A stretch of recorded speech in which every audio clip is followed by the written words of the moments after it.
Complejo hidroeléctrico Futaleufú, pero no en Futaleufú, Chile, sino acá, en la zona pasando al de Escolar, sobre el Río Grande, que también se llama Futaleufú. Una cadena de varios lagos y un sistema fluvio-lacustre que prácticamente recorre gran parte de toda nuestra región cordillerana del noroeste, que desemboca en la boca del río Futaleufú. Hoy en día cerrado, bloqueado por un enorme murallón. Y el agua que viene de todo ese sistema de ríos y lagos va por otro conducto y por ese conducto llega a las turbinas y se genera la electricidad que corre con destino a Puerto Madryn. Esta obra que comúnmente denominamos La Presa, en realidad es el complejo hidroeléctrico Futaleufú. Una enorme obra, una monumental obra de tipo energético, de tipo hidroeléctrico, como se le dice, que ha servido en los inicios y durante mucho tiempo pura y exclusivamente para dar energía eléctrica a la planta productora de aluminio en Puerto Madryn. Precisamente para eso fue construida. Y fue construida por el Estado Nacional, con fondos y control del Estado Nacional, por intermedio de una de sus más importantes empresas del Estado, con carácter de precisión y buena fama en el mundo de la ingeniería a nivel internacional, que era Agua y Energía Eléctrica, empresa del Estado.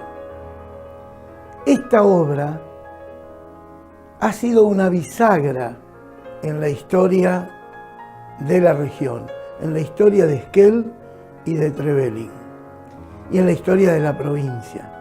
Y ha sido una bisagra porque en la historia se marca un hecho, un suceso así tan trascendente que nos delimita un antes y un después. Pero además, en el durante la construcción, que duró varios años, esta obra generó un enorme cambio de tipo social, de tipo económico y hasta de tipo cultural en la zona. Pero además dejó como consecuencias innumerables cuestiones que todavía perviven en la memoria de los pobladores y de todos aquellos que trabajaron en ella, los que aún viven y que sienten un enorme orgullo de tipo profesional, de tipo laboral, por haber participado en la construcción de este complejo, el complejo hidroeléctrico Futaleufú. Nosotros tenemos entonces una obra de ingeniería hecha por el Estado para desviar el curso del río Futaleufú y producir energía eléctrica. Luego un sistema de transmisión que recorre toda la provincia y que por medio de estos cables conduce la electricidad generada a la planta de aluminio de Puerto Madryn. Y por último, la planta de aluminio creada exclusivamente para producir aluminio en la zona de Puerto Madryn, donde además se hizo un puerto de aguas profundas. Este proyecto de 3 grandes componentes data de fines de los años 60 en la Argentina.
De marzo de 1968 se conoció acá en la zona y por medio de una noticia en primera plana del diario Esquel, que todavía funcionaba, la noticia por la cual se iba a crear una usina eléctrica en Futaleufú y una planta de aluminio en Puerto Madryn.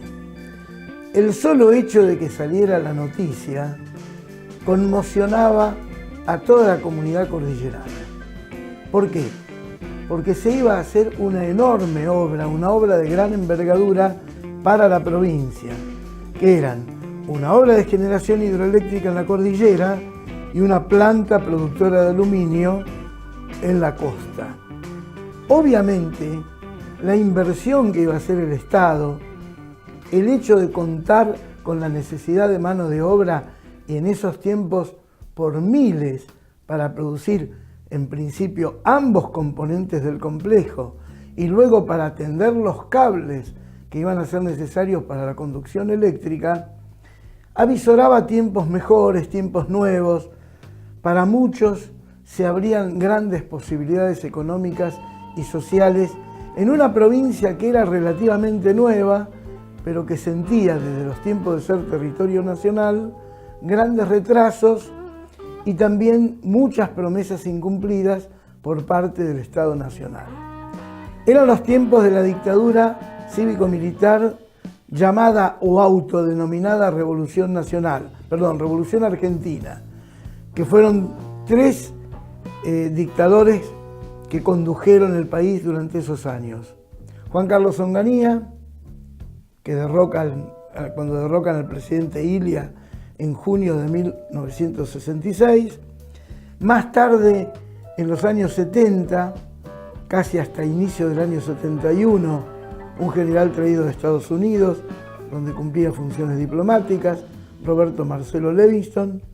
Y finalmente, el que cumple con el último periodo y el mandato militar de entregar el poder a las nuevas autoridades que ganaron por elecciones, ganó el peronismo en 1973, un militar caudillo de su área, de su sector, como era Alejandro Agustín Lanusse. En este periodo se gesta la necesidad de producir aluminio en la Argentina. Producir aluminio para la industria nacional, no solo los electrodomésticos, sino también para la aeronáutica, con el sueño de construir o fabricar aviones de guerra que se pudieran exportar.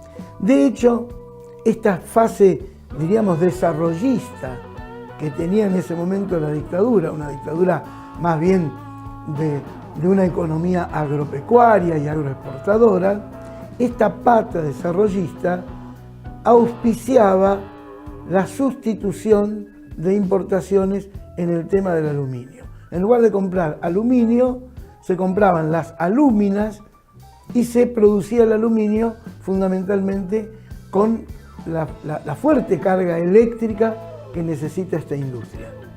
Se barajaron varios lugares y de estos lugares se terminó decidiendo Puerto Madryn. Acorde con otras posibilidades de ubicar la planta de aluminio, se barajaron otras posibilidades energéticas. existentes como el Chocón o por hacerse como la misma de Futaleufú. Finalmente se decidió, a fines de 1967, tuvo mucho que ver en esto un ingeniero de agua y energía, el ingeniero Vives, que había estado a cargo del dique Ameguino y también fue más adelante ministro de Bienestar Social en la provincia. Esta gente, la gente de agua y energía, los profesionales, contactados con el gobierno, especialmente con la Fuerza Aérea, con una comisión especial que se había organizado en esos tiempos llamada Comisión para el Desarrollo de Metales Livianos, o COPEDESMEL, así se llamaba la sigla, hicieron los primeros bocetos, luego el proyecto, lo presentaron al presidente y terminaron definiendo Futaleufú, Puerto Madryn. En 1968, en el mes de marzo, sale la noticia y Esquel y toda la región ya se enteran que eso va a suceder en breve en nuestra zona.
Futaleufú no es precisamente de las obras hidroeléctricas más impactantes ni más grandes que tiene la Argentina, mientras Yacyretá, que compartimos con Paraguay, pero gran parte de la energía queda para la Argentina, que tiene 20 turbinas, esta tiene 5 veces menos, tiene 4 turbinas.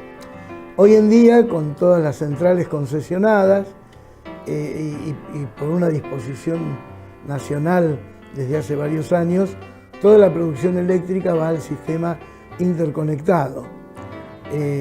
Y luego todos consumimos, también las industrias, de ese interconectado.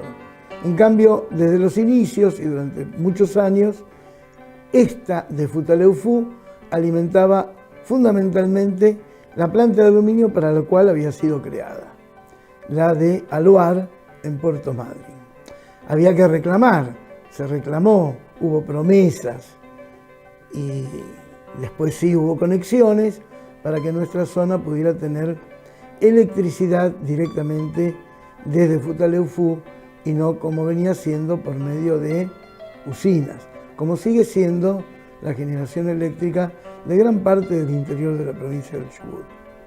Ahora bien, nosotros decimos, esto tuvo varias consecuencias y muy fuertes. Pensemos, en Futaleufú llegaron a trabajar cerca de 3.000 personas, un poco más, un poco menos, según la época y según el ritmo de trabajo que hubo a lo largo de los 7 años de construcción, desde 1971, en enero, hasta fines de 1977, aunque la obra se inaugura oficialmente en abril de 1978. Esta gran cantidad de gente que trabajó implicaba una gran cantidad de dinero, de sueldos, cuyo volumen, la mayor parte, se gastaba en Esquel. Y se gastaba fundamentalmente en el consumo. Una parte se ahorraba, se enviaba por parte de los trabajadores a sus respectivas familias y una gran parte de ese ingreso, que era mucho, porque había horas extras, porque se trabajaba de noche, porque se trabajaba los 7 días de la semana, exceptuando, por supuesto, las cuestiones climáticas. Gran parte de ese sueldo se gastaba en Esquel. Quiere decir que hubo una inyección de dinero, de circulante monetario, muy fuerte en esos años acá en las localidades de Esquel y de Trevelin. Eso en cuanto a los trabajadores.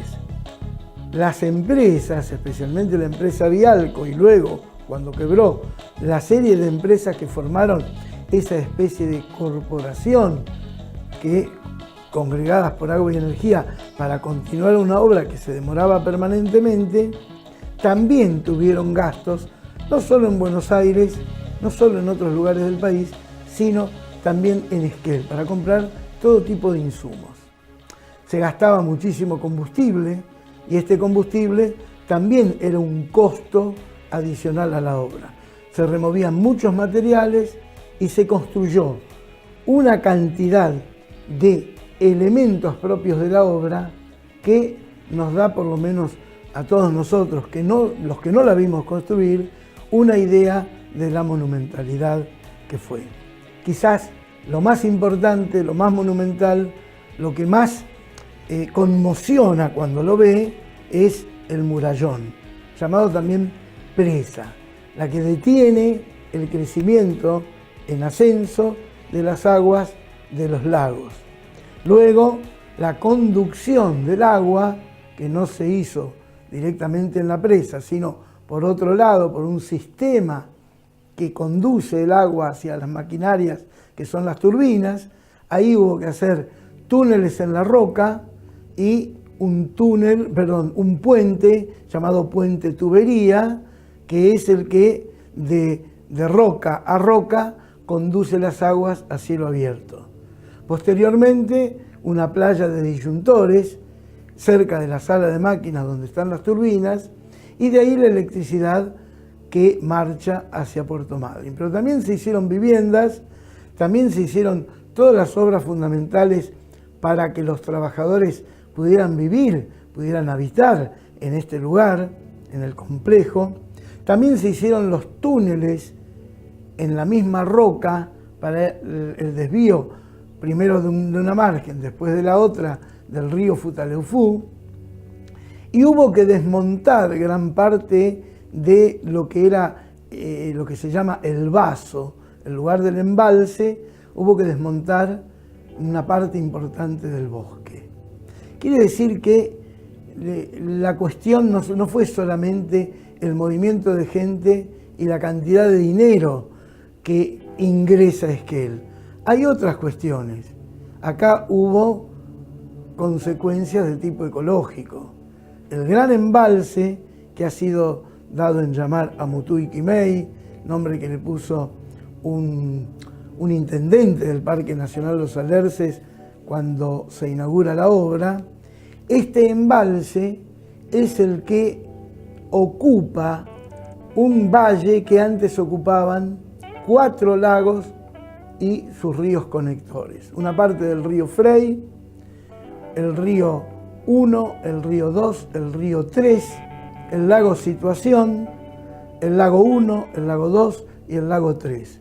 Este único lago que ocupa todo ese valle y que tiene aproximadamente entre el agua que sube y el agua que baja porque se gasta unos 80-85 metros de altura por encima del nivel del lago Situación, el lago original, cubrió un amplio valle y cubrió una gran cantidad de hectáreas de bosque. Gran parte de ese bosque, especialmente en materia de ciprés y de coihue, fue extraído previamente. Lo que no fue extraído fue inundado, fue desbordado por las aguas y se perdió para siempre. Sobre ese tema, nosotros podríamos decir que tanto la empresa Vialco como la empresa Corfo de la provincia tuvieron mucho que ver y tuvieron problemas. Inclusive, Vialco, con los problemas económicos que tenía, terminó arrastrando a Corfo en una empresa que se había hecho por convenio una empresa conjunta llamada Forestal Futaleufú, le costó precisamente en 1975 la intervención a la empresa, a la corporación estatal. Pero hay otras cuestiones que tenemos que ver. En ese valle, y especialmente en la zona del lago Situación, hacia el río Frey, y también en la zona del lago 1, y en cierto modo algunas familias en el lago 2, vivían algunos desde principios de siglo, vivían y tenían sus haciendas en las zonas llanas y también en la zona cercana a los ríos y los lagos, una gran cantidad de pobladores antes de 1937, año que se crea Parques Nacionales, y se crea, mejor dicho, Parque Nacional Los Alerces. Esta gente que allí vivía fue totalmente desalojada. Algunos, primero por la misma acción del Parque Nacional Los Alerces o de lo que se llamaba entonces Servicio Nacional de Parques Nacionales. Luego, a partir de 1968, que se sabía que la obra se iba a construir, terminan por empujar el traslado forzoso de estos pobladores, y en 1977 hay un telegrama desde la Intendencia de Parques Los Alerces hacia Parques Nacionales en Buenos Aires, informando que ya no quedan ni pobladores ni haciendas en esta zona.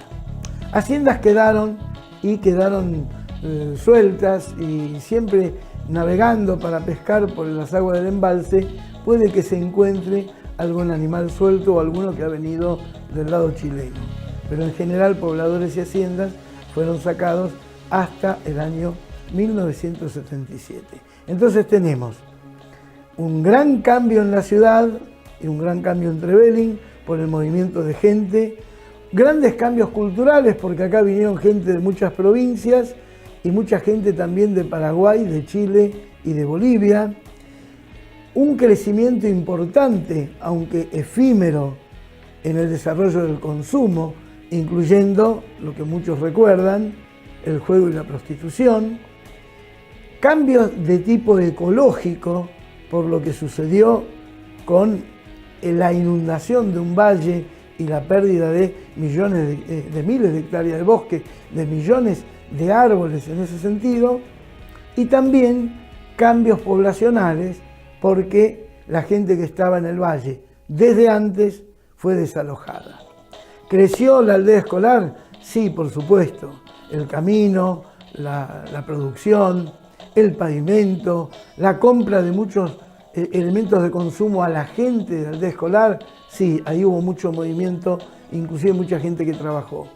Acá en Esquel, en Trevelin, los hoteles, los comercios, los bancos, los lugares de horario nocturno, desde el cine hasta los boliches y las whiskerías, y mucha gente que entró a trabajar en distintos roles, inclusive algunos en la parte más académica, ingenieros y arquitectos, otros en albañilería, otros en electricidad, otros en flete, otros que aprendieron porque eran exalumnos de la Escuela Politécnica y pudieron quedarse a trabajar allí.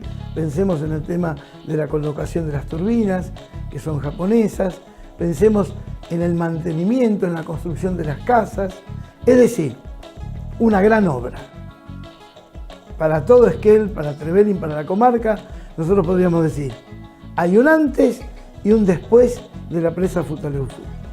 Pero en el durante, de 1971 a 1977, o abril del 78, que es cuando se inaugura, muchos cambios, mucho movimiento, mucha dinámica, y todo eso, como sucede con toda obra pública, se fue perdiendo.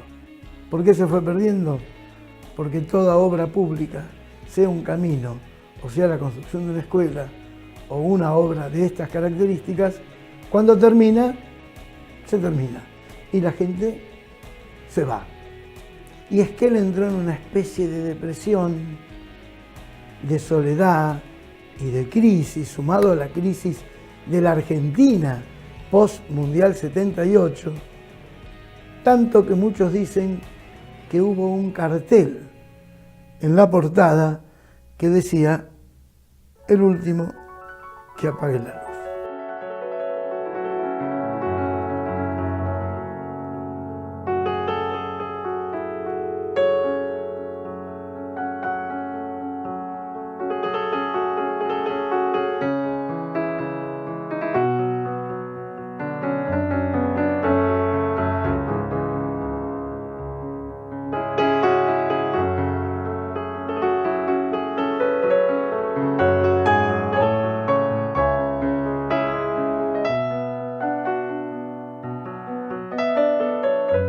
Una de las obras que nos duele el estado en que se encuentran, prácticamente irrecuperable, es el hotel de Agua y Energía. Ya no hay empresa Agua y Energía Eléctrica, ya no hay hotel de Agua y Energía. Ese hotel fue creado para que cuando venían las autoridades militares, autoridades civiles, la gente más profesional de agua y energía eléctrica, inclusive estaba pensado para una acción turística posterior. De todas maneras, el hotel no funcionó como un elemento turístico y poco a poco se lo fue desmantelando. ¿Quiénes? Y se dicen que un poco todos, de distintos entes estatales, inclusive Agua y Energía en algún momento como empresa se llevó elementos que eran del hotel a otro, así dicen, a otra obra, y luego ¿quién no pasaba y se llevaba algo? Está absolutamente destruido.